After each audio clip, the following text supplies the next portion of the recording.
여러분들 반갑습니다. 오늘 윤리와 사상 동양윤리 어떻게 보면 첫 파트라고 할 수 있는 공자 한번 시작해 보도록 하겠습니다.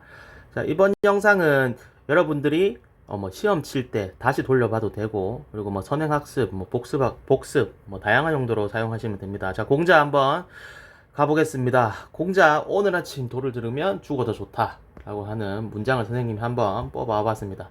자, 선생님이 저번 시간에 배웠던 거를 토대로 한번 쭉 설명해 보겠습니다. 이번 수업은 조금 구체적으로 선생님이 그래도 얘기를 한번 해보겠습니다. 자, 저번 시간에 배웠던 것처럼 우리가 공자라고 하면 춘추 시대에 살았던 인물입니다. 자, 처음에 중국 우리 동아시아사 배웠죠. 하나라가 먼저 등장합니다. 하나라는 아주 전설 속의 그 나라라고 불렸고, 대표적인 왕으로는 요임금, 순임금이 있습니다. 여러분들 이거 몰라도 됩니다. 그냥 배경 지식이고 흐름이니까 그냥 듣고 흘려 보내시면 됩니다. 알겠죠? 그다음 요임금, 순임금 엄청 나라를 잘 다스렸고 천하태평했다고 합니다. 이러한 순임금이 왕자리를 우왕에게 잘 물려주죠. 잘 승계를 해줍니다. 그래서 잘 이어졌으나 이제 걸레 같은 왕이 등장하죠. 거왕입니다. 오케이. 거왕이 엄청 이제 폭군이었죠. 그래서 뭐다? 상나라. 도시를 은에다가 두었다고 해가지고 은나라라고도 불렀습니다. 선생님 당시에는 은나라를 이게 조금 더 많이 사용을 했었습니다. 근데 여러분들 동아시아에서 보면 상나라라고 가르치죠. 그런데 율리아 사상에는 은나라라고 가르칩니다. 자, 하여튼 뭐 똑같은 나라라는 거. 걸레 같은 왕이 있었는데 걸레 같으니까 어떻게 했어요? 총으로 쏴야겠죠. 그래서 탕탕탕 해서 탕왕이 거랑을 내쫓습니다. 오케이? 그래서 이렇게 잘 이끌어 가는 듯 했으나 또 탕왕의 뒤를 이은 나중에 이제 주왕이라고 있습니다. 주왕. 오케이. 그래서 이게 나중에 율리아 사상 문제를 풀다가 보면 뭐 요임금, 순임금, 우임금 뭐 아주 뭐 착했던 인물이니까 좋게 등장을 하고요. 그리고 걸주 임금이 나중에 뭐 걸왕은 특히 탕왕에게 쫓겨났다. 뭐 이런 표현이 많이 나옵니다. 오케이. 그래서 한번 선생님 설명을 한 거고, 이제 은나라가 이제 주왕이었죠. 주왕이 잘 다스리고 있었는데 또 이제 멸망을 하게 됩니다. 왜? 주나라 이 주왕이 좀 이 왕도 제정신이 아니었거든요. 그래서 또 멸망하게 되죠. 걸왕하고 주왕이 파랑색으로 칠한 이 왕들은 이제 정상적인 왕이 아니었습니다. 그래서 등장한 게 이제 엎어버리는 거죠. 주문왕이라고 합니다. 주문을 외우는 왕. 그래서 누가 등장하냐면 바로 주나라가 세워지게 됩니다. 주문왕이 혁명을 일으키는 거죠. 그래서 주나라가 잘 이끌어지고 있었으나 나중에 유왕이라고 있습니다. 주유왕. 이 왕이 또 나라를 말아먹게 되죠. 그러면서 등장하는 게 바로 춘추 그리고 전국 시대가 등장하게 됩니다. 기원전 770년부터 기원전 220년 혹은 221까지라고도 하는데, 왜냐하면 그때 진나라가 통일을 하죠. 이때는 진나라, 진시황제 들어봤죠? 진. 오케이. 그래서 이게 차이나라고 부르잖아요. 이게 진에서 유래된 겁니다. 차이나. 자, 그래서 자 한번 보겠습니다. 이 주나라가 이 당시 땅덩어리가 엄청 넓었습니다. 자, 저번 시간에 배웠었죠. 땅덩어리가 엄청 넓었는데, 그래서 가운데 여기 주왕이 어떻게 보면 주나라가 차지하고 있죠. 그리고 나머지 땅에는 봉토를 주는 거죠. 오케이. 땅을 부여를 합니다. 제후에게. 그래서 봉건제라고 하죠. 오케이. 땅을 제후에게 하사한다 해가지고 봉건제라고 하죠. 그래서 친인척들한테 많이 줍니다. 그러다 보면 이제 종법 질서를 강조하게 되고, 그러면서 가족적 질서에 따라서 봉건 제도가 운영이 됐다라는 거. 오케이. 자, 그런데 이 주나라가 여기 가운데 자기가 어떻게 보면 대빵이죠. 잘 다스리려면 너희 제후랑은 나랑은 달라야 하는 그런 사상이 필요합니다. 그래서 나오는 게 뭐냐면 바로 천명 사상이라고 합니다. 나는 너희들과 다르게 하늘의 뜻을 부여받았다 라고 하는 거죠. 그렇지만 너희들은 하늘의 명을 아직 받들지 못했다. 그래서 나를 잘 따라야 된다 라고 해서 이 넓은 땅을 주나라가 잘 이끌어가고 있었습니다. 그리고 이 천명사상이 왜 등장하는 거냐면, 이 앞에 요임금하고 순임금이 하늘의 뜻에 따라서 덕으로서 나라를 잘 이끌었다고 해서 그게 점차 이어졌던 겁니다. 알겠죠? 그런데 주나라가 망하게 됩니다. 첫 번째 문제점, 봉건제는 우리가 배웠기 때문에 시간이 흐르면 그때 누구죠? 영웅이가 대답을 했었죠. 시간이 흐르면 뭐다? 피가 옅어지게 되죠. 그래서 1촌에서 3촌, 5촌, 8촌, 나중에 뭐 100촌까지 가는 거죠. 그러면서 뭐다? 야, 저거 이제 가족도 아니야. 가족적 질서가 붕괴되면서 내가 진정한 천명을 부여받았다. 오케이? 라면서 이제 까불게 됩니다. 그러면서 춘추 시대가 들어서게 되는 거죠. 또 그러한 멸망 원인도 있고, 두 번째로는 주나라가 왕을 그 자기 나라의 자기를 어떻게 보면 자기 땅을 제대로 다스리지 못했어요. 특히 주요왕 같은 경우는 이 포사의 일화가 있는데, 포사가 엄청 그 미인이었다고 합니다. 미인이었다고 하는데 이렇게 갈매기 날개 두 개를 맨날 보여주지 않았대요. 갈매기 날개를 보여주지 않아서 이 왕이 저 제발 웃는 모습 좀 보고 싶다. 이 갈매기 네 개. 오케이, 하나 둘 셋 갈매기. 하여튼 갈매기를 보고 싶어가지고 저를 참 웃겨 보고 싶다라고 했는데 어느 날 봉하의 연기가 피죠. 봉하라고 하면 이게 일본 놈들이 만약 쳐들어왔다, 혹은 중국 애들이 쳐들어왔다 하면 그 연기를 피워가지고 누군가가 쳐들어왔음을 알리는 겁니다. 그래가지고 이제 주나라 왕이 위험하다, 유왕을 구하러 가야겠다 해서 병사들이 다 다가왔죠. 전하 위험합니다 하니까 뭐라 합니까? 그거 그러니까 봉하가 실수로 어떻게 발령된 거죠. 실수로 연기가 일어났던 거죠. 우리 학교로 치면 사이렌 소리 가끔 울리지 않습니까? 그 사이렌이 잘못 눌러진 겁니다. 그래서 이 병사들하고 장군들이 짜증나네 하니까 뭡니까? 이 포사가 갑자기 그 모습을 보고 빵 터진 겁니다. 오케이? 포사가 웃은 거예요. 그래서 그래서 이 병사들하고 장군은 다시 돌아갔는데 포사가 한 번 더 해달라. 너무 웃기다. 오케이? 그러면서 주왕이 또 한 번 더 해라. 하니까 또 병사들은 다시 오는 거죠. 전하, 적군 쳐들어왔으니까 저희가 혼내주겠습니다 하니까 뭐다? 그냥 해본 거다. 또 포사는 웃고. 이런 것을 반복하다 보니까 우리 양치기 소년 알죠? 그런 것처럼 나중에 진짜로 견융족이 쳐들어왔는데 병사들이 구해주질 않았던 거죠. 신뢰가 없으니까. 그런 것과 더불어서 여러 가지 요인에 의해서 주나라는 망했습니다. 즉 견융족이라는 오랑캐들이 쳐들어와서 주나라가 수도를 옮기게 되고, 그에 따라서 이제 제후들이, 그래도 이때 제후들은 좀 착했어. 이때 제후들이 주나라가 망했는데도 주나라가 멸망을 해요. 770년에. 제후들이 주나라를 계승 한번 해보자. 주나라의 왕은 그냥 형식적인 왕이었어요. 그래도 해치진 않았습니다. 형식적인 왕이었으나 이 제후들이 하나, 둘, 셋, 넷, 다섯, 춘추 5패라고 하거든요. 5명의 패자들, 힘센 아이들이죠. 내가 진짜 주나라를 계승하겠다, 왕실을 이어받겠다라고 해가지고 싸웠던 시대입니다.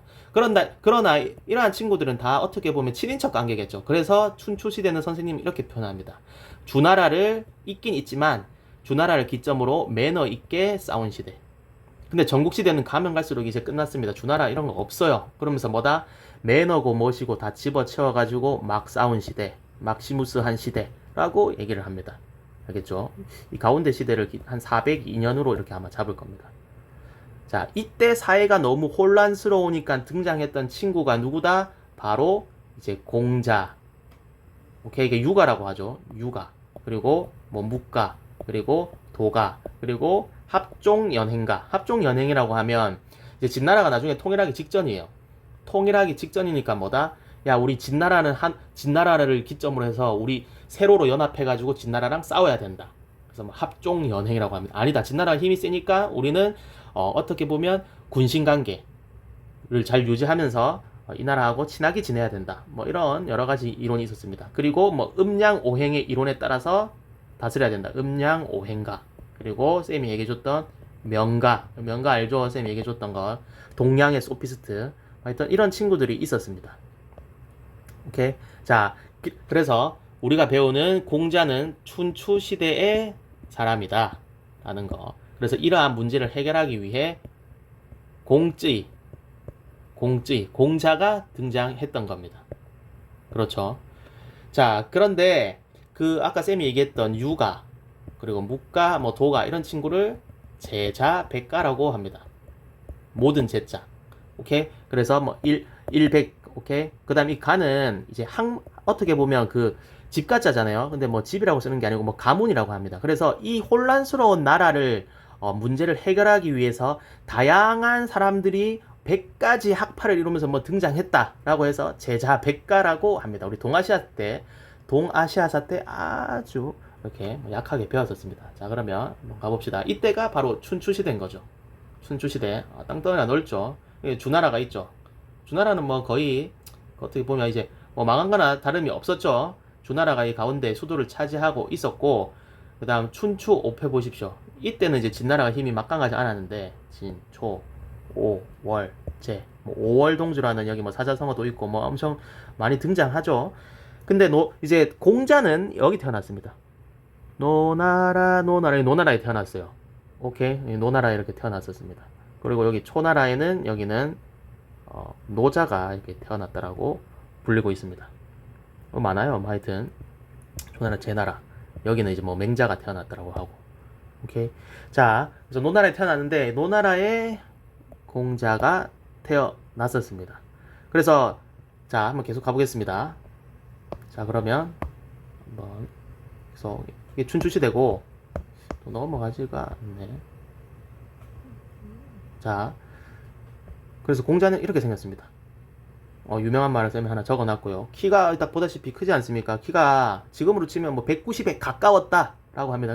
어떻게 치면 하승진, 오케이, 최용만이라고 생각하면 되고, 이 사람의 아버지 이름은 숙량홀이고 무사 출신입니다. 하급 무사 출신이었고, 첫째 아들이 있었는데 장애아로 태어났었습니다. 그래서 정말 아들을 가지고 싶었는데 둘째부터 여덟째까지 뭐다? 일곱째인지 여덟째인지 계속 딸이 나오는 거죠. 그러면서 새로운 부인을 맞았겠죠. 새로운 부인이 나이가 뭐 16살에서 19살 사이라고 이렇게 추정을 하고 있습니다. 아버지 나이는 60이 넘었다고 합니다. 그래서 60대하고 뭐 하여튼 10대하고 이렇게 뭐 야합을 했다고 하는데, 들판야자를 쓰는 거죠. 뭐 들판에서 나왔는지 모르겠는데 힘도 좋습니다. 그래서 나왔던 친구가 공자고, 공쯔이고, 자는 위대한 스승에게 붙여줍니다. 쯔이. 선생님 같은 사람한테 붙여주는 거죠. 순쯔이. 오케이? 뭐 신쯔이. 오케이? 뭐 이런 식으로, 뭐 소쯔이, 뭐 양쯔이, 이렇게 붙여주는 겁니다. 현쯔이, 뭐 이런 식으로. 공자 보면 이마가 좀 튀어났다 해가지고, 공구 선생이라고 불렀는데, 이름이 공자인 이유가 이마가 튀어났다. 튀어날 공. 오케이? 그래서 뭐 짱구 같다라고 해가지고, 공자라고 불러졌다라고도 합니다. 그래서 아버지는 태어나자마자 거의 뭐 돌아가시고 어머니랑만 지냈는데, 어머니가 무당 출신이라는 말도 있고, 무당이다 보니까 다른 이제 집에 가가지고 예의의식을 차려야겠죠. 그러다 보니까 예법에 대해서 뭐 강조를 하고, 뭐 제사 이런 거에 대해서 강조를 할 수밖에 없었죠. 그리고 자기가 태어나자마자 손자가 있었는데, 손자가 자기보다 나이가 많았겠죠. 오케이? 왜냐면 자기 위에 그 누나들이 많았잖아요. 누나들이 애를 낳았는데 공자보다 나이가 많을 거 아니에요. 손자가 있으니까 예법의식을 강조할 수밖에 없었겠죠. 그렇죠. 어떻게 보면 공자의 마음도 이해가 됩니다. 자, 그래서 공자가 이제 나이를 어느 정도 먹고 천하주유를 하려고 합니다. 천하주유. 아까 춘추시대 봤죠? 전 나라를 도는 겁니다. 전 나라를 돌면서 여러분들 서울대, 고려대, 그 다음 뭐 다양한 학교를 가고 싶잖아요. 그럼 뭐요? 여러분 자기소개서를 바탕으로 스펙을 갖춰가지고 저를 뽑아주세요. 오케이? 저를 뽑아주십시오 할 거 아니에요. 이준, 저를 뽑아줘야 되는 이유는 어떠한 이유입니다. 뭐 이런 식으로 얘기할 거 아닙니까? 오케이? 저 양윤정을 뽑아줘야 되는 이유는 어떠한 이유입니다. 오케이? 김민지를 뽑아줘야 되는 이유는 어떠한 이유입니다. 뭐 이런 식으로 공자가 자기를 뽑아줘야 되는 이유를 말을 하고 다닙니다. 그래서 등용을 해달라고 하는 거죠. 저한테 한 자리 달라라고 하는 거고, 이 사람이 공자죠. 이 사람도 공자겠죠. 그러면서 이 밑에 친구들은 뭡니까? 제자죠, 제자. 뭐 안년도 있고, 뭐 자로라는 사람도 있고, 뭐 아주 여러 가지 사람들이 많습니다. 그렇게 뭐 수레를 이끌고 돌아당긴 거죠. 그렇다면 이 제자들은 왜 따랐을까? 공자를 그냥 위대해서 따랐을까? 왜 따랐을까요? 자, 간단합니다. 자, 지금 현대사회를 보면 되는데 우리 당이라고 있죠. 당. 뭐 캠프라고 있습니다. 예를 들면 뭐 윤석열 캠프, 오케이? 그리고 뭐 이낙연 캠프, 이재명 캠프, 뭐 많지 않습니까? 그 캠프에 사람들이 모이는 이유는 뭡니까? 그 사람들이 돈도 당연히 내겠죠. 돈을 내겠지만 나중에 공자가 한 자리 차지하면 뭡니까? 야, 나도 하나 해줘. 부원 해줘. 부원. 부장. 오케이? 뭐 차장. 뭐 이런 거 하나 해달라고 쫓아다니는 거죠. 그러니까 공자가 가능성이 있어 보이니까 저렇게 쫓아다녔던 겁니다. 뭔지 알겠죠? 그래서 그렇게 해서 쫓아다녔다. 자, 그렇다면 이제 공자의 사상을 한번 보겠습니다. 공자가 나를 뽑아줘야 되는 이유, 왜 자기를 뽑아줘야 되는 이유를 주장했는지에 대해서 한번 먼저 보도록 하겠습니다. 자, 우리 동양윤리는 서양윤리와 다르게, 자, 이제부터 시작입니다. 여러분들 이제 잘 들어야 됩니다. 그 전까지는 배경 지식이었습니다. 오케이? 이 혼란스러운 사회를 해결하기 위해서 공자는 도덕을 강조했습니다. 도덕적으로 살아야 된다. 여러분 공자하면 떠돌리는 게 막 지겹다, 따분하다 이런 거잖아요. 도덕을 강조했습니다. 자, 근데 맨 처음에 나오는 게 뭐냐면 바로 이겁니다. 하늘천이죠. 하늘을 강조합니다. 하늘이 말도 안 되는 것 같지만 한번 들어보세요. 하늘이 우리 인간에게 뭐를 주었냐면 이거를 주었다고 합니다. 이게 뭘까요? 자, 이 한자가 뭘까요? 어질인자입니다. 어질인. 근데 이 한자를 풀어보면 이게 사람이죠. 사람인자. 둘 이자. 사람이 두 명 있다. 그럼 뭐다? 그렇죠. 사랑. 그래서 어질인은 바로 사랑이라고 표현할 수 있습니다. 이제 논어에 나오는 건데 인에 대한 내용이 47가지인가 나온다고 합니다. 쌤이 공부한 지가 좀 돼가지고 정확하게 세워보지도 않았는데 읽어는 봤는데 하여튼 뭐 47가지라고 합니다. 사랑에 대해서 얘기하는데 이게 인의 의미가 다 조금씩 다 달라요. 그렇지만 우리 교과서에서는 그리고 우리나라에서는 되도록 보통 사랑이라고 생각합니다. 그래서 하늘이 인을 내려줬다 합니다. 우리 인간에게. 알겠죠? 그렇다면 하늘이 인간이 어지는 걸 내려줬다. 이게 말이 안 되지 않습니까? 왜 하늘을 강조했냐면, 자, 한번 보여드리겠습니다. 하늘이 왜 나오냐면, 자, 이거는 춘추시대입니다. 자, 이겁니다. 자, 이거 이집트 문명입니다. 이집트 문명. 오케이? 이집트 문명의 머리는 개, 밑에는 사람이죠. 오케이? 합쳐져 있죠, 다 보면. 혼용입니다, 혼용. 자, 그리고 여기는 인도 문명입니다. 인더스 문명이죠. 코끼리. 재물을 불러온다는. 그리고 몸은 인간이죠. 아이고 많이도 먹었네요. 그리고 이건 뭡니까? 이거는 중국 항암 문명입니다. 항암 문명. 오케이? 이 옛날 이게 하나라 땐가 나왔던 또 그 뭐 신인데 이게 다 신이에요. 신. 어떻게 보면. 자, 우리 4대 문명 뭐 있습니까? 메소포타미아, 그리고 이집트, 그리고 인더스, 그리고 항암 문명. 항암 문명이 있죠. 이 특징이 뭡니까? 그렇죠. 바로 바다, 이렇게 강가 근처에 위치했다라는 거야. 큰 강을 끼고 위치했다라는 거죠. 큰 강을 끼고 위치했다라는 거는 농사를 짓는다라는 겁니다. 농사를 짓기 위해서 중요한 게 뭡니까? 바로 자연이죠. 특히 하늘. 비가 오냐 안 오느냐. 비가 오고 안 오느냐에 따라서 우리 한 해가 달라집니다. 한 해 농사가 달라져요. 오케이? 백성들이 잘 사고 못 사는 것이 달라집니다. 그런데 우리가 저번에 배웠던 철학이라고 하면 서양부터 싹 텄잖아요. 서양부터 싹 텄는데 고대 그리스에서는 하늘이 안 나옵니다. 그 이유는 뭐겠습니까? 농사를 위주로 하지 않았기 때문에. 그때 얘기했지만 그 당시는 상업을 위주로 했죠. 그래서 자연이 중요한 것보다는 저 인간의 코에, 오케이? 피어싱을 했냐 안 했냐, 배꼽에 피어싱을 박았느냐 안 박았느냐, 그게 더 중요한 겁니다. 그래서 인간의 문명이 싹 텄고 동양은 자연 문명이 싹 튼 겁니다. 그래서 산업혁명이 동양이 서양보다 늦어졌던 이유를 여기서 찾기도 합니다. 이제 유럽에서는 그나마 인간 위주로, 오케이? 인간에 대한 사고를 하기 시작하죠. 인간은 뭐다? 경험적인 존재다. 인간은 이성적인 존재다. 그러니까 인간의 의지로 자연을 개척하려고 합니다. 그러다 보니까 산업혁명이 발달을 더 빨리 하게 되었다라는 말이 있는 거죠. 오케이? 그래서 하늘을 강조하게 된 거죠. 그래서 우리가 맨날 동아시아사나 한국사 배워보면 뭐 나옵니까? 제사 지내는 사람 나오잖아요. 제사 지내는 사람. 맞죠? 제사 지내는 사람이 왜 중요하겠습니까? 하늘에게 비를 내려달라고 하는 거죠. 그런데 그 사람이 중요한 이유가 하늘하고 소통을 한다는 말이죠. 하늘하고. 그래서 비를 내리게 해달라. 근데 비를 안 내리는 이유는 뭐다? 우리 왕이 덕이 모자라기 때문에. 그래서 인이 모자라기 때문에. 그래서 하늘은 어진 존재입니다. 하늘이 어진 존재이기 때문에 우리 인간에게 인을 주었던 거죠. 그래서 우리는 인간은 어질게 살아야 되는 겁니다. 어질게 살지 않으면 뭐다? 하늘이 비를 내려주지 않는다. 이렇게 생각했고 그 하늘의 명을 이어받는 사람이 제사장에서 변해가지고 그게 왕이 되었던 거죠. 오케이? 그래서 하늘은 어진 사랑을 내려주었습니다. 자, 근데 인간이 인만 갖추면 안 되겠죠. 그래서 하늘이 나온 거예요. 이제 이해가 됐죠? 오케이? 이해가 됐죠? 그래서 공자는 이렇게 얘기합니다. 우리 인간은 어질 인을 하늘한테 부여받았다. 오케이? 요임금하고 순임금도 마찬가지다. 하늘의 천명에 따라서 덕으로서 나라를 잘 이끌었다. 인이 어떻게 보면 덕 아니겠습니까? 덕으로서 이끌어야 된다는 거죠. 그렇다면 인간이 인만 있으면 안 됩니다. 오케이? 인만 있으면 안 되고 인간은 바로 육체가 있어야 되죠. 육체. 이거 육체죠, 육체. 육체가 있어야 되는데 이 육체는 어디서 나오냐? 육체는 우리는 바로 땅에서 나온다라고 합니다. 오케이? 땅에서 나오는 거죠. 우리 죽어서 어디 묻힙니까? 땅에 묻히죠. 그 이유가 여기서 존재하는 겁니다. 오케이? 땅에 우리 육체가 묻히는 이유가 여기서 나오는 겁니다. 하늘한테는 어짐을 부여받고 땅한테는 뭐다? 우리 육체를 부여받는다. 근데 이 땅에서 나오는 게 뭐가 나오냐면 바로 기질이라는 게 나옵니다. 기질.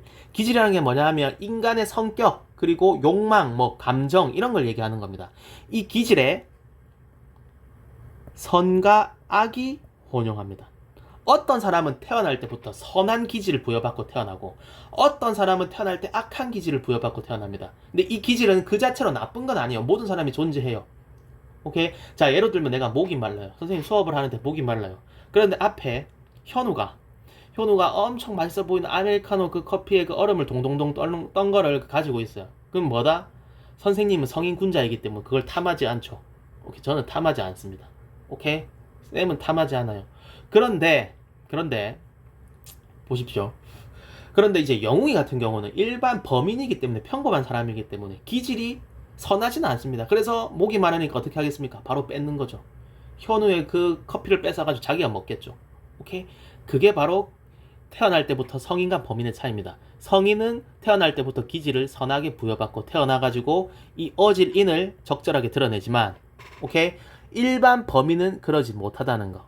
오케이? 왜 기질이 어떻게 보면 좀 악하게, 선하지 않게 태어나기 때문에. 그래서 이러한 기질을 잘 갖춰야 됩니다. 오케이? 자, 그렇다면 우리가 현실 이제 우리가 외부 사회에 사람을 만날 때 이 인을 잘 드러내야 돼요. 인은 사랑입니다. 사랑. 오케이. 사랑입니다. 자, 그래서 공자가 강조하는 수양법이 뭐냐면 바로 극기복례라는 겁니다. 오케이? 극기복례. 자, 극기복례의 의미를 또 한번 파헤쳐 봅시다. 극기복례. 극은 극복한다. 기는 기질을 극복한다. 그리고 예로서 회복한다. 자, 우리 내면의 도덕성입니다. 내면의 도덕성. 내면에 우리 인간이 인을 다 부여받고 태어나요. 오케이. 이게 본성입니다. 근데 우리 인을 사람을 만날 때 다 적절하게 드러내야 되죠. 적절하게. 자, 예를 들면 윤정이가 선생님 지나가다 만났어요. 소연이하고. 그럼 어떻게 합니까? 뭐 슬기하고 막 세 명이서 딱 만났다. 그러면 안녕하세요 하죠. 그게 바로 예입니다. 예로서 인사를 하는 거죠. 그게 바로 인사하면 목이 아프죠. 그 기질. 오케이. 그 기질을 극복하고 예로서 선생님에게 적절하게 드러내는 거죠. 오케이? 그래서 예로서 드러냅니다. 이 예라는 것은 외면적인 사회 규범이 되는 거겠죠. 오케이? 워킹더스들이 지나가고 있어 현주가 선생님 만났다 뭐 합니까? 인사하죠. 만약에도 인사하죠. 그게 뭐다? 예로서 드러내는 겁니다. 오케이? 그래서 내면의 그 인을 잘 드러내기 위해서는 이 기질을 악한 거를 선하게 바꿔줘야 되는 거죠. 이게 극기복례하는 거죠. 오케이? 그러면 우리는 누가 될 수 있다? 우리는 바로 군자. 그리고 성인이 될 수 있습니다. 오케이? 군자이면서 성인. 이러한 수양을 계속 끊임없이 해야 되죠. 그래서 구체적인 수양법이 나옵니다. 구체적인 수양법이 뭐냐? 경. 그리고 홀로 있을 때도 항상 마음을 조심하게 하는 거. 신독. 오케이? 그리고 항상 성실해야 된다. 성실이라고 하는 건데 대표적으로 성이라고 부릅니다. 그리고 경. 오케이? 마음을 항상 고요하게 한다 해서 경입니다. 홀로 있을 때도 누가 보지 않더라도 마음을 이것도 경건하게 하는 것. 성도 그런 겁니다. 말씀한 걸 이루는 것, 행동을 실천하는 것, 성실하게 하는 것. 오케이? 뭐 성이죠. 이게 말씀한 것을 이룬다. 가지고 성, 경, 신독, 성 이러한 구체적인 수양법이 있습니다. 알겠죠? 그래서 우리는 군자하고 성인으로 나아갈 수 있습니다. 자, 그러니까 왕한테 이렇게 주장했던 거죠. 자, 이제 가보겠습니다. 자, 공자가 주장했던 거는 자, 이렇게 이끌고 가면서 이제 왕을 만납니다. 왕을 만나서 자, 그래, 너 내가 한번 뽑아볼 테니까 한번 PR 해봐. 너 자기 PR 해봐. 그럼 내가 합격시켜줄게. 오케이? 내가 진나라에 너 어떻게 보면 너 진나라 참모로 내가 해줄게. 아, 오케이. 왕이시여. 그럼 들어보십시오. 제가 한번 말을 해보겠습니다. 오케이. 자, 하늘에서. 오케이? 하늘에서. 자, 이건 뭡니까? 자, 하늘에서 클릭이 잘 안되네. 노란색 안되네요. 자, 하늘에서 전하, 하늘인 어집니다. 전하도 알지 않습니까? 하늘은 참 어집니다. 그래서 하늘이 우리에게 인을 부여합니다. 하늘이 인을 부여합니다. 옛날에 이거 갑자기 쌤이 생각하다가 그런 게 있는데 하지 않겠습니다. 이게 다 보는 영상이기 때문에 개그는 자제하겠습니다. 하늘이 우리에게 인을 부여합니다. 하늘은 어진 존재다. 이거는 왕도 그 당시 다 알고 있었어요. 왜냐, 우리 제사 지내면 그 가축을 바치잖아요. 가축을 바치잖아요. 가축을 바쳐가지고 불로 지져가지고 연기가 이렇게 하늘로 올라가죠. 연기가 많이 올라가야 돼요. 왜? 그래야지 이 연기가 하늘에게 전달된다고 그 당시는 봤거든요. 오케이? 그러면 하늘이 그 뜻을 이어받아가지고 우리한테 비를 내려주는 거죠. 오케이? 그래서 우리 하늘은 이 어짐을 내립니다. 왕은. 그러니까 왕은 어떻게 살아야 돼요? 왕이시여. 하늘이 어지기 때문에 왕에게 인을 내립니다. 그래서 우리 왕 먼저 어질게 살아야 됩니다. 오케이? 백성들에게 법으로서 먼저 다스릴 것이 아니라 왕이 먼저 스스로 도덕적인 인간이 돼야 됩니다. 예를 들면 학교에서 선생님들이 애들을 맨날 때려잡을 게 아니라 선생이 애들을 때려잡을 게 아니라 뭐다? 교사 스스로 먼저 도덕적인 인간이 돼야 됩니다. 학생한테 야, 너 발음만 써라. 지각하지 마라. 이런 말을 하면서 교사가 지각을 하고 욕을 쓰면 이건 안 된다라는 거죠. 오케이? 교사가 먼저 도덕적인 인간이 되고 모범을 보인다면 백성들은 저절로 감화되고 복종할 것입니다. 그게 저의 생각입니다. 왕이 들으니까 어떤 생각이 좀 짜증나죠? 내가 먼저 도덕적인 인간이 돼야 된다고? 귀찮아 죽겠네. 안 뽑을래. 이렇게 되는 겁니다. 자, 근데 한번 들어보세요. 그 당시 우리가 재밌는 게 사극을 보면 왕이 행차를 할 때 옆에서 우산으로 이렇게 막 씌워주는 거 있지 않습니까? 우산으로. 막 씌워주죠? 왜 씌워줄까요? 왕은 하늘의 뜻을 이어받은 천자입니다. 하늘의 아들이에요. 천자입니다. 그런데 이 왕이, 이 하늘이 가장 뛰어난 존재죠. 행차를 하는데 왕이 위엄이 있어야겠죠. 왕은 이걸 쓰죠. 위엄이 있어야겠죠. 위엄이 있어야 되는데 이 하늘, 땅에서 왕보다 높은 존재가 있으면 안 됩니다. 그래서 이 햇빛을 가려줍니다. 왜? 지상에서는 왕보다 뛰어난 사람이 없다라고 해서 가려주는 거죠. 재밌지 않습니까? 오케이? 그래서 이 왕은 어질인을 가지고 있는데 어질인을 적절하게 잘 드러내야 됩니다. 그렇지만 우리는 육체를 타고납니다. 육체를 땅에서 부여받고 태어나죠. 이 땅에서 우리 육체는 오케이, 이렇게 육체 땅에서 육체가 나오죠. 육체는 육체에서 나오는 기질이 있습니다. 이 기질을 악한 거를 선하게 바꿔야 됩니다. 그러한 구체적인 수양법이 이제 극기복례라고 하는 거죠. 오케이. 지나가다가 인사를 하기 귀찮은 오케이. 예를 들면 수업 시간에 자고 싶지만 그 기질을 극복해가지고 예로서 선생님 수업 열심히 들어야지 라고 하는 게 바로 극기복례인 거죠. 오케이. 그 구체적인 수양법으로 경, 신독, 성이 있다는 거고, 그걸 잘 갖추면 우리는 군자하고 성인이 될 수 있다는 게 바로 공자님의 말씀입니다. 오케이. 이게 여러분들 큰 도식입니다. 이해가 됩니까? 오케이. 자, 그러면 지우고 선생님이 다시 한 번 더 해드리겠습니다. 자, 하늘이 있습니다. 하늘이 우리 인간에게 인을 내려줍니다. 즉 사랑의 덕을 내려다 주는 거죠. 오케이. 그래서 우리는 우리 마음속에 이 본성의 인을 부여받고 태어납니다. 그렇지만 이 인과 더불어서 우리 인간은 가지고 태어나는 게 뭡니까? 바로 육체죠. 육체. 오케이. 육체에서는 우리 기질이 나옵니다. 오케이. 기질은 선할 수도 있고 악할 수도 있습니다. 그렇지만 이러한 육체는 어디서 부여받고 태어난다? 이러한 육체는 결국 땅에서 부여받고 태어나는 거죠. 그래서 우리 인간이 이렇게 되는 겁니다. 죽었을 때 땅으로 되돌아간다 라고 하는 이유가 여기서 존재하게 됩니다. 오케이. 자, 그래서 우리는 이거를 적절하게 잘 드러내면 우리는 나라를 잘 다스릴 수 있습니다. 그리고 군자가 될 수 있습니다. 완벽한 도덕적 인격체가 될 수 있습니다. 그게 바로 군자이면서 성인입니다. 근데 차이가 뭐냐면 군자는 성인보다는 조금 더 낮은 단계예요. 오케이? 그런 차이로 이해하면 되고, 대표적인 수양법으로 바로 극기복예. 오케이? 기질을 극복하고, 우리 극기 훈련이라고 하잖아요. 오케이? 기질을 극복하고 예로서 회복한다. 오케이? 극기복례입니다. 거기서 이제 우리가 중요하게 잡아야 될 거는 바로 이 그리고 하늘은 어질 존재라는 거, 그리고 극기복례. 이거 외는 뭐다?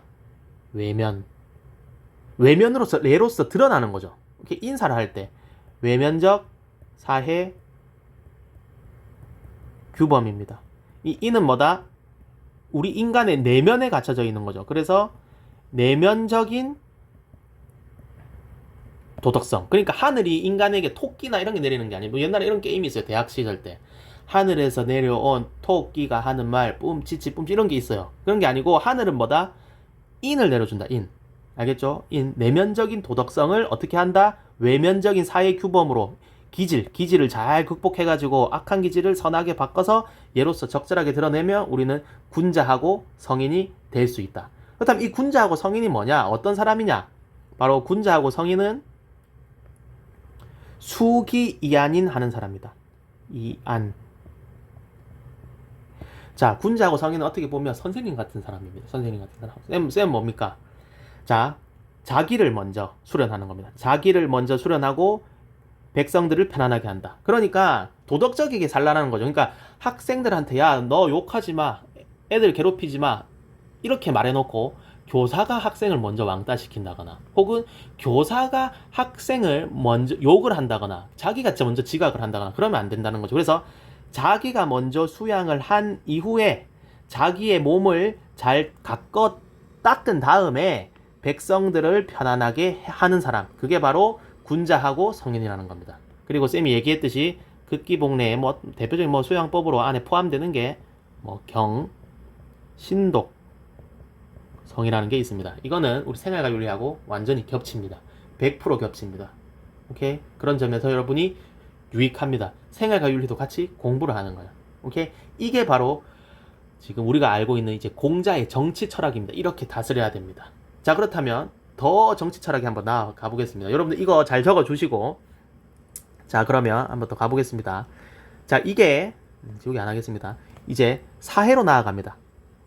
사회를 잘 다스리기 위해서는 어떻게 해야 됩니까? 자, 이 더러운 현실 세계가 있겠죠. 이러한 현실 세계에서 우리가 아는 이상사회로 나아가야 합니다. 공자가 주장하는 이상사회는 뭐냐? 이상사회를 대동사회라고 합니다. 잘렸네요. 대동사회라고 합니다. 대동사회로 나아가야 돼요. 그래서 대동사회로 나아가기 위해서는 어떻게 해야 되냐? 바로 이게 나옵니다. 정명. 이름에 맞는 각각의 본분에 맞는 역할을 한다. 군자는 군자답고, 오케이? 신하는 신하답고, 백성은 백성답다. 각자가 각자의 역할을 다하며 우리는 이 대동사회로 이룰 수 있다. 이게 그리고 대표적인 게 not A, 오케이? 형벌로서 중점적으로 다스릴 게 아니라 덕치로서 다스려야 된다. 오케이? 자, 학습지에 이런 게 있습니다. 덕치로서 다스려야 되는 이유는, 자, 공자님이 이렇게 얘기합니다. 우리는 형벌로 중점적으로 다스려선 안 된다. 왜? 형벌로 다스리려고 하면 백성들이 그 형벌을 피하려고 할 뿐 저절로 부끄러워하지 않는다. 라고 얘기를 합니다. 그래서 덕치로서 다스리면 군주가 먼저 모범을 보이고 자신의 내면적인 덕을 갖추면 백성들은 저절로 그 왕을 칭송해서 저절로 복종하게 될 것이다. 그리고 자기가, 자, 다시 요약. 형벌로서 다스리면 부끄러워하지 않는다 했죠. 덕으로서 다스리면 뭐다? 자기가 부끄러워함을 알게 될 것이다. 오케이? 자기가 왜 그러한 행동을 했는지 저절로 부끄러워함을 알게 될 것이다 라고 얘기합니다. 그리고 덕치로서 다스리면 저절로 복종하게 될 것이다 라고 얘기합니다. 어떻게 보면 그러니까 이런 거죠. 왕이시여. 왕이 먼저 덕을 가까야 됩니다. 오케이? 이 덕을 가꾸면 뭡니까? 백성들이 저절로 감화돼서 복종할 것입니다. 오케이? 이 당시 왕들이 중요시했던 게 이런 겁니다. 부국강병은 어떻게 하지? 우리나라를 부유하게 하고 병사들을 점차 기를 수 있는 그러한 방법이 뭐지? 근데 공자가 와가지고 도덕적이어야 됩니다. 뽑겠습니까? 안 뽑겠습니까? 안 뽑죠. 여러분들도 보면 고리타분하죠. 근데 왜 이렇게 주장을 하냐면 당연한 거 아니겠습니까? 여러분들, 우리 일제강점기하고 그런 거 겪은 원인이 일본이 침입해서 그 당연하죠. 맞겠지만 먼저 중요한 건 도덕이 무너졌기 때문입니다. 조선시대가 성리학의 나라죠. 성리학의 나라라는 것은 육아부터 이렇게 쭉 공자부터 이어져 오는 건데, 우리 위에 사대부들, 어떻게 보면 왕실이 먼저 도덕이라는 걸 갖춰야 되는데 도덕이 다 무너진 거죠. 그러니까 정치가 개판이었던 겁니다. 오케이? 뭐 국회의원들, 왕들 뭐 다 썩어 빠졌던 거죠. 그러니까 뭐다? 내분의 분열이 있으니까 부국강병이 제대로 안 되고 그 틈을 틈타서 일본이 힘을 길러서 우리나라를 쳐들어온 거죠. 어떻게 보면 쳐들어온 거 당연히 잘못됐지만 우리 내부의 반성이 먼저 있어야 됩니다. 왜? 덕으로서 다스리지 못했기 때문에. 오케이? 각자가 각자에 맞는 역할을 하지 못하면 뭐다? 나라가 무너지게 됩니다. 아무리 좋은 왕이고 아무리 뭐 좋은 대통령이더라도 도덕적이지 못하면, 오케이? 그 사람이 도덕적이지 못하더라면 다 필요 없다라는 거죠. 그 사람이 아무리 능력이 뛰어난다고 한들 도덕적이지 못하면 이 나라가 망가진다 라고 얘기했던 게 바로 공자입니다. 그다음에 공자가 왜 이런 주장을 했냐, 옛날에 보면 알겠지만 요임금하고 순임금 그리고 우임금을 맨날 소환해가지고 이 사람들이 천명에 따라서 덕으로서 잘 다스렸다 라고도 하고, 그래서 공자는 옛날에 주나라 왕실을 그리워합니다. 춘추 전국시대라고 하죠. 주나라 왕실을 그리워해요. 왜냐하면 주나라 때 엄청 운행이 잘 됐거든요. 봉건제도가 운영이 잘 되고 덕으로서 잘 이끌어졌는데, 공자는 야, 우리가 지금 이렇게 사회가 혼란스러운 원인은 뭐다? 사랑하지 않기 때문에. 다들 덕을 잃었기 때문에, 인을 잃었기 때문에. 그래서 우리는 다시 이러한 사랑을 복구하면 된다. 복구하면 된다. 복구주의라고 하죠. 우리는 다시 이 사랑을 복구시키면 된다라는 게 바로 공자의 생각이었어요. 오케이? 근데 그 당시 좀 가능했던 게 아직 주나라가 완전하게 멸망한 건 아니야. 그러니까 아직 이 제후들을 잘 다스려가지고 이 사랑으로서 좀 다시 다스린다면 우리 옛날 시대로 다시 잘 돌아갈 수 있지 않을까 해서 주나라의 왕실을 다시 창립하는데, 다시 만드는데 발상을 가졌던 친구죠. 그리고 또 이걸 주장한 이유가 사실 쌤이 공부를 좀 하다 보니까 이것 때문에 그런 게 아니고 그냥 이런 게, 이게 통합사회를 공부해야 되는 이런 거예요. 지리적인 요건 때문이에요. 지리적인 요건. 뭐냐면, 자, 지리적인 요건 때문인데,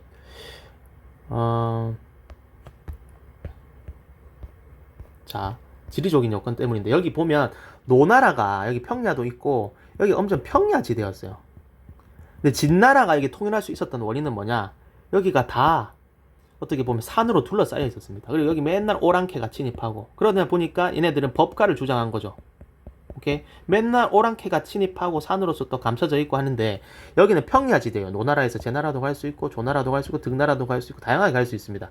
그러니까 법으로서 강하게 다스리면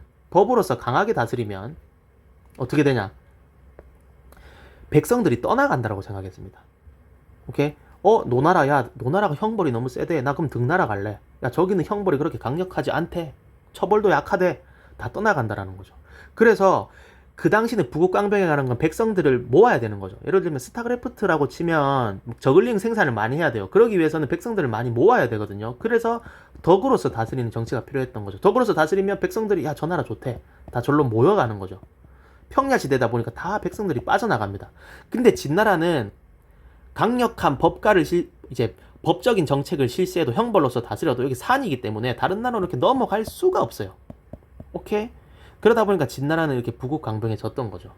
오케이? 그렇게 해서 공자가 덕으로서 다스리는 정치를 주장했다라는 설도 있습니다. 뭐 제법 좀 뭐 괜찮은 설이기도 합니다. 오케이? 그래서 뭐 그런 게 나왔다라는 거. 자, 그러면 한번 이제 계속 또 공부를 해봅시다. 공자가 주장했던 게 이런 거죠. 쌤이 이게 하나로 정리를 끝냈습니다. 근데 여기서 조금 부족한 게 뭐냐면, 우리가 이 인에 대해서 조금 더 배워보도록 하겠습니다. 인의 특성에 대해서 쌤 지우고 인의 특성에 대해서 한번 배워보도록 하겠습니다.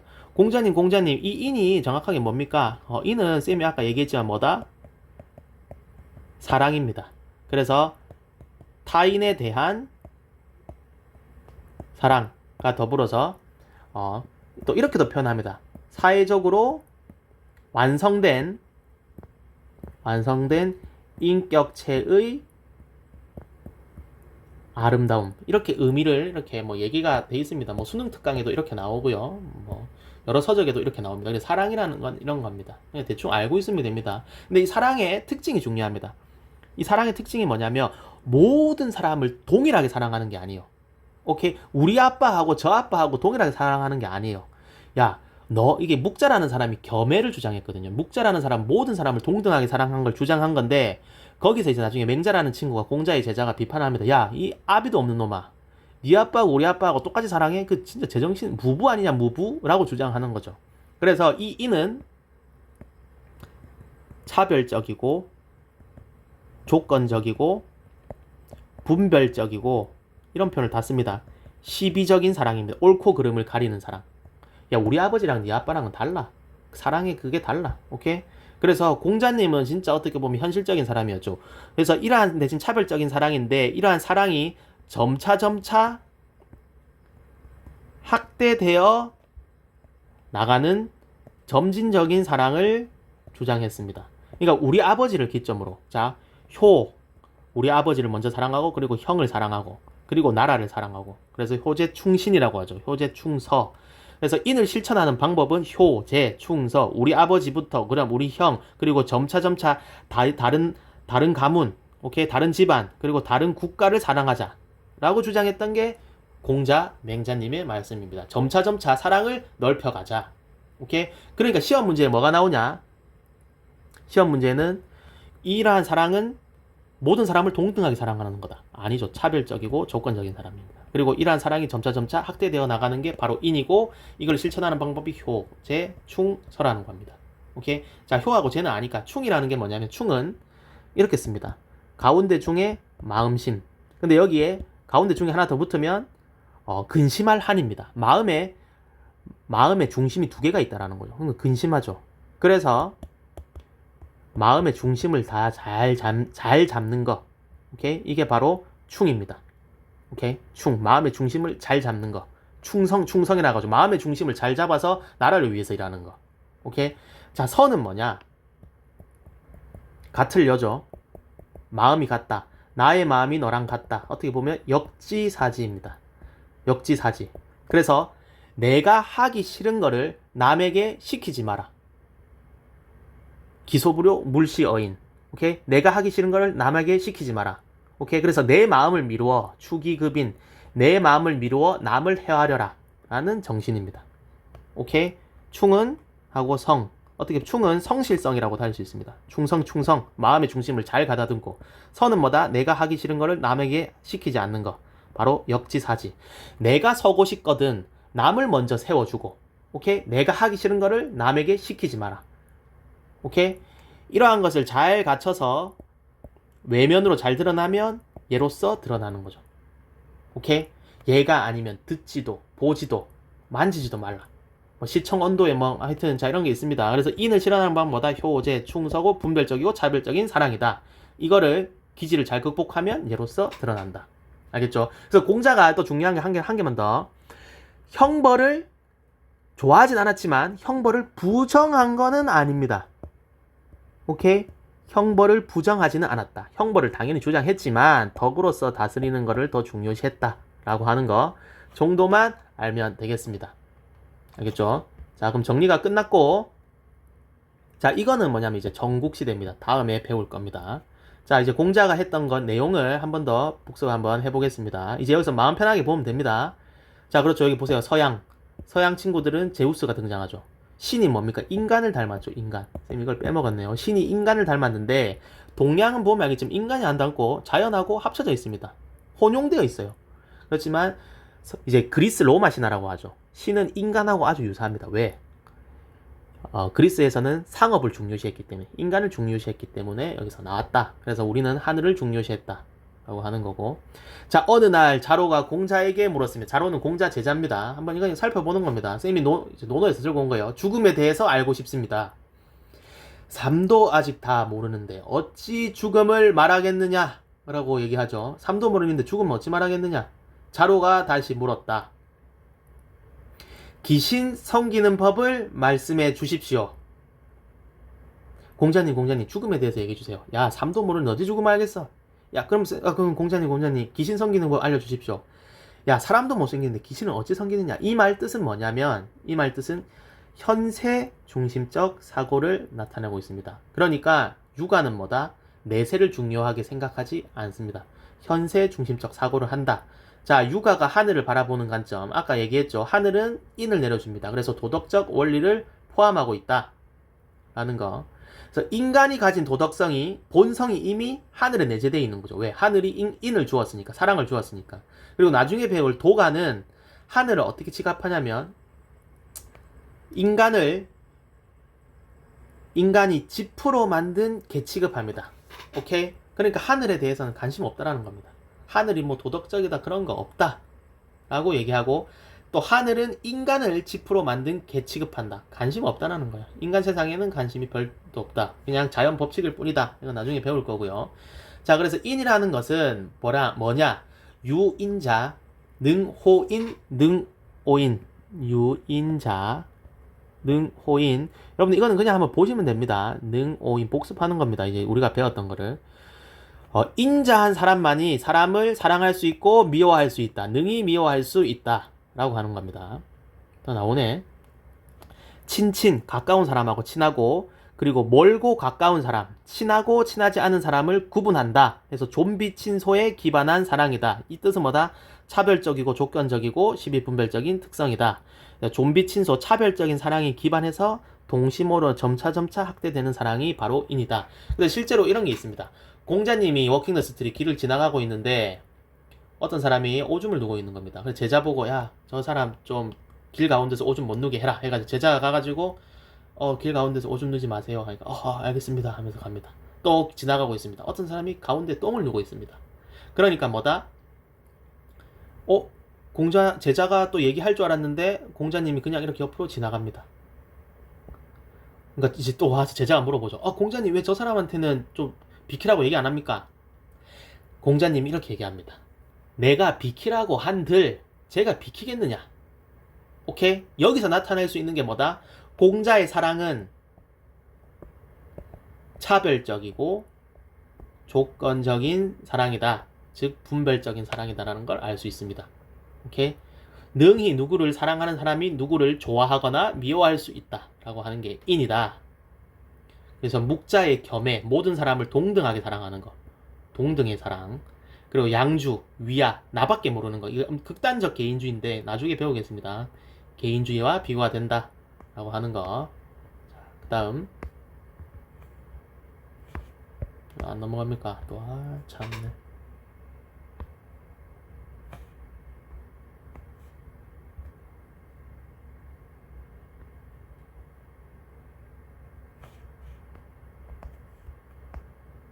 자, 인이란 사람을 사랑하는 것이다. 그래서 우리가 배웠죠. 효제, 충서. 오케이? 성인은 진실된 마음으로 다른 사람을 대하며 충입니다. 자신이 원하는 것을 미루어 다른 사람이 원하는 것을 이해한다. 바로 성거죠. 오케이? 학습지에 다 나와 있습니다. 오케이? 효제, 충서다. 효제, 충서, 서를 포함한 단어들. 다른 사람의 관점에서 생각해라. 그리고 자기를 소양하고 타인을 편안하게 해라. 군자하고 성인이 갖춰야 될 덕목이죠. 자, 이거 공자님이 이거 보면 뭐라 하겠습니까? 이 예의 없는 놈, 이 예의 없는 자식, 이렇게 생각하겠죠. 지금 지고 있는데, 오케이, 이렇게 껌을 씹고 있습니다. 껌백호죠, 껌백호. 껌백호. 근데 지금은 이제 이분이 인터뷰에서도 아주 반성한다라고 얘기를 했습니다. 그러니까 이제 너무 또 욕을 하지 맙시다. 선생님, 이제 이 친구도 반성하라는 의미에서 이게 수업 자료로 가져왔는데, 이게 예의 없다라고 하죠, 어떻게 보면. 예의 없다. 오케이? 예의 없다. 근데 공자는 이 예를 구분하면, 이건 시험에 안 나옵니다. 한번 보세요. 진정한 예가 있고, 그리고 허례가 있고, 비례가 있습니다. 오케이? 허례가 있고, 비례가 있어요. 자, 이거를 말고 다른 걸로 예를 들어 주겠습니다. 자, 지하철에서 여러분들이 앉아 있습니다. 지하철에서 앉아 있는데, 노인이 왔어요. 노인이 왔는데 여러분들도 피곤해요. 그런데 이거는 노약자석이 아닙니다. 근데 앞에 쓰는 거예요. 어떻게 합니까? 어떻게 하겠어요? 오케이. 어진이 같은 경우에는 이제 어지기 때문에 바로 비켜줍니다. 당연히 내가 앉는 자리는 저 노인분에게 양보해주는 게 인간의 도리이자 의무지. 예를 실천했습니다. 아주 훌륭하죠. 오케이. 아주 훌륭했습니다. 자, 그 다음 란주가 등장합니다. 란주.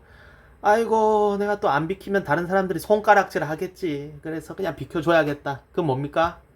얘는 예의 바른 행동은 했지만 그거는 뭐다? 허례인 거죠. 가식이었던 거죠. 오케이, 거짓. 얘는 하긴 했지만 가짜로 한 거죠. 자, 그 다음 또 갑니다. 이제 갑니다. 그 다음 누구로 가볼까? 그다음 슬기로운 친구. 이제 이름이 좀 이렇게 어질고 그 다음 슬기. 자, 슬기가 앉아있습니다. 슬기가 앉아있는데 또 노인이 왔습니다. 난 내가 다리도 아파 죽겠는데 안 비켜줄란다. 비례한 거죠. 근데 공자는 이 세 개 중에서 어떤 거를 가장 하찮게 봤을까요? 일단 이거를 가장 좋게 봅니다. 그리고 허례보다는 비례를 더 좋은 걸로 봅니다. 오케이? 그렇지만 이 친구는 비례를 했지만 허례보다는 뛰어났던 거죠. 자, 한번 보세요. 이런 겁니다. 지나가다가 만영이가 쌤한테 인사를 합니다. 오케이? 그리고 혜원이랑 뭐 민영이랑 쌤한테 인사를 해요. 근데 또 인사 안 하면 저 선생 삐지겠지. 그냥 인사해야겠다. 그럼 뭡니까? 허례를 한 거죠. 내면의 도덕성을 속인 거죠. 어떻게 보면 칸트의 그 우리 정언명령 배웠죠. 정언명령, 가언명령 할 때 그겁니다. 자기가 내면의 도덕성, 내가 옳은 행위인지 나쁜 행위인지 누군만 한다? 자기 자신만 하는 거죠. 그래서 공자님 이런 얘기합니다. 허례할 바에는 비례해라. 오케이? 진짜로 저 선생님한테 진정한 스승의 도리자 음으로서 인사할 거 아니면 인사하지 마라 라고 얘기하는 겁니다. 오케이? 또 이제 지나가다 이러겠죠. 쌤이 야 너 왜 인사 안 해? 쌤 허례할 바에 비례하라면서요. 그래서 저 비례하는 거예요. 쌤은 그 중요한 게 뭐다? 예를 하라는 거죠. 예를. 하여튼 그래서 이러한 또 이게 일화가 있습니다. 제아라는 제자가 공자에게 3년상이 너무 길다고 투덜댑니다. 1년 만에 상 맞히면 안 됩니까 공자님? 그래서 공자가 1년상 하고도 쌀밥을 먹고 비단 옷을 입어도 편하겠는가? 편할 것 같습니다. 갈매기 하나에 갈매기 2개. 그러니까 공자님께서 공자왈이죠. 부모가 상을 당했을 때는 기름진 음식을 먹어도 맛있지 않고 음악을 들어도 즐겁지 않으며 마음 편히 안락할 수 없기 때문에 3년상을 하는 것이다. 하지만 그러고도 네 마음이 편하다면 네 생각대로 하거라. 알겠습니다 하는 거죠. 알겠어요 하는 거죠. 제아가 나가자 공자가 다른 제자들에게 말했습니다. 공자왈. 오케이? 공자 치사하죠. 성인이라는 사람이, 군자라는 사람이 제아 이제 뒷땅 까는 거죠. 사람답지 못하구나. 시체면은 안 하는 거예요. 이 사람이 없으면 이게 하면 안 돼. 욕을 하면 안 되거든요. 앞에서는 욕해도 되죠. 자, 제아가 사람답지 못하구나. 자식은 태어나서 3년이 지난 연후에 어미 품을 벗어날 수 있다거늘 3년상은 세상 사람이 다 지내는 것이다. 3년상 여기서는 이제 쌤이 알기 26개월인가 그래요. 정확하게는. 제아도 부모에게 3년 동안 사랑을 받지 않았는가? 쟤는 인간도 아니다. 뭐 이렇게 하는 거죠. 그래서 근데 공자가 여기서 얘기하는 것은 허례할 바에 네 마음이 진짜 진정한 3년상을 할 그런 마음이 안 갖춰져 있으면 허례할 바엔 비례해라 라고 하는 겁니다. 오케이? 이 공자 나쁘죠? 뒷담 까죠? 오케이? 그래서 묵자가 나중에 공격합니다. 야 3년상 그거 신분이 높은 계급들만 지낼 수 있지 우리 같은 일반 범인들이 3년상 지나면 뭐다? 집안 파탄 난다. 오케이? 그 제례 오케이 예법 3년상 없어져야 된다 라고 주장한 게 이제 묵자입니다. 묵자는 진짜 이상주의자거든요. 그래서 다음 또 나중에 한번 배워보도록 하겠습니다. 자, 그래서 여러분들 쌤이 정리한 거 잘 까먹지 말고 자 인격 소양의 방법 좀 더 합시다. 극기복례, 뭐 신독, 주일무적, 거경. 주일무적도 뭐 극기복례 하나의 방법이다 라고 생각하시면 되고, 그리고 아직 더 있네요. 자, 정명론. 현실 세계에서 대동사회로 나아가야 되죠. 그래서 정명을 실천해야 됩니다. 왕은 왕답고 신하는 신하답고 백성은 백성답고 군군신신 부부자자. 신분제 질서를 옹호했다. 왕이 왕답다는 것은 무력으로서 다스리는 게 아니고 계속 이게 트럼이 나오네. 덕치를 하는 거다. 자, 그래서 물어봅니다. 이 정명. 위나라 왕이 스승님께 정치를 맡긴다면 장차 무엇부터 먼저 하시겠습니까? 뭐냐 이거. 반드시 명분을 바로잡겠다. 이름을 바로잡겠다. 그렇습니까? 스승님께서는 세상 물정에 어두우십니다. 그것을 어떻게 바로잡습니까? 참으로 조속하구나 자로야. 군자는 모르면 입을 다물고 있는 법이다. 즉 이름이 바로 서지 않으면 말이 순조롭지 않게 되고, 그러니까 이제 교사가 교사답지 않으면 일단 말이 제대로 순리에 맞지 않게 된다는 거죠. 그리고 말이 순리에 맞지 않으면 정사가 제대로 이루어지지 않게 되고, 정사가 이루어지지 않으면 예학이 흥하지 않고, 그리고 형벌이 공정하지 못하고, 결국 뭐다? 백성은 망한다. 그러니까 이름이 바로 잡아져야 된다 라고 하는 거죠. 맞는 거죠. 각자의 이름에 맞는 역할을 다하지 않으면 나라가 망한다라는 거죠. 오케이? 그리고 공자는 이렇게 극기복례에서 얘도 중요시했지만 또 악이라는 걸 중요시합니다. 악은 조화의 원리거든요. 얘는 절제의 원리고. 뭐 시험에 안 나옵니다. 근데 악은 중요시했다는 거. 우리가 제사 지낼 때 뭐예요?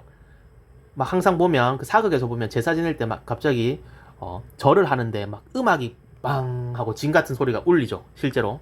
그런 것처럼 악은 예의를 완성하는 데 있어서 이제 조화의 원리로 뭐 작동한다라고 하는 거 정명을 주장했다.